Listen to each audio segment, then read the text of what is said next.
এটা যদি আমার কোনো উম্মত সকাল এবং সন্ধ্যায় যদি 3 বার করে পাঠ করে, আমরা দুনিয়াতে চলতে ফিরতে অনেক সময় আমাদের বিপদ আপদ মুসিবতে পড়তে হয়। তবে বিপদ আপদ থেকে রক্ষার জন্য, নিরাপত্তার জন্য ইসলাম আমাদেরকে অনেক প্রেসক্রিপশন দিয়েছেন, মেডিসিন দিয়েছেন। বিশেষ করে আল্লাহর হাবিব হাদিসের মধ্যে বলেন, একটি বিশেষ দোয়া, এটা যদি আমার কোনো উম্মত সকাল এবং সন্ধ্যায় যদি 3 বার করে পাঠ করে, তাহলে সকালে পাঠ করলে সন্ধ্যা পর্যন্ত, আর সন্ধ্যায় যদি এই দোয়াটি পাঠ করে তাহলে পরের দিন সকাল পর্যন্ত আল্লাহ রাব্বুল আলামিন তাকে এই একটি দোয়া 3 বার পাঠ করার মাধ্যমে আল্লাহ পাক তাকে সর্বপ্রকার আপদ বিপদ মুসিবত, সর্বপ্রকার অমঙ্গলের হাত থেকে আল্লাহ পাক তাকে হেফাজত করবেন। হাদিসে বর্ণিত দোয়াটি হচ্ছে বিসমিল্লাহিল্লাযী লা ইয়াদুররু মা'আসমিহি শাইউন ফিল আরদি ওয়ালা ফিস সামাই ওয়া হুয়াস সামিউল আলিম। আবার বলছি, বিসমিল্লাহিল্লাযী লা ইয়াদুররু মা'আসমিহি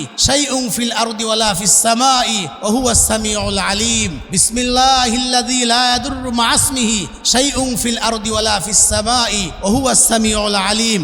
সকালে যদি এই দোয়া আমরা 3 বার পড়ি সন্ধ্যা পর্যন্ত, আর সন্ধ্যায় পাঠ করলে পরের দিন ভোর পর্যন্ত, সকাল পর্যন্ত আল্লাহ রাব্বুল আলামিন আমাদেরকে সর্বপ্রকার আপদ বিপদ মুসিবত অমঙ্গলের হাত থেকে, ক্ষতির হাত থেকে আল্লাহ আমাদেরকে হেফাজত করবেন।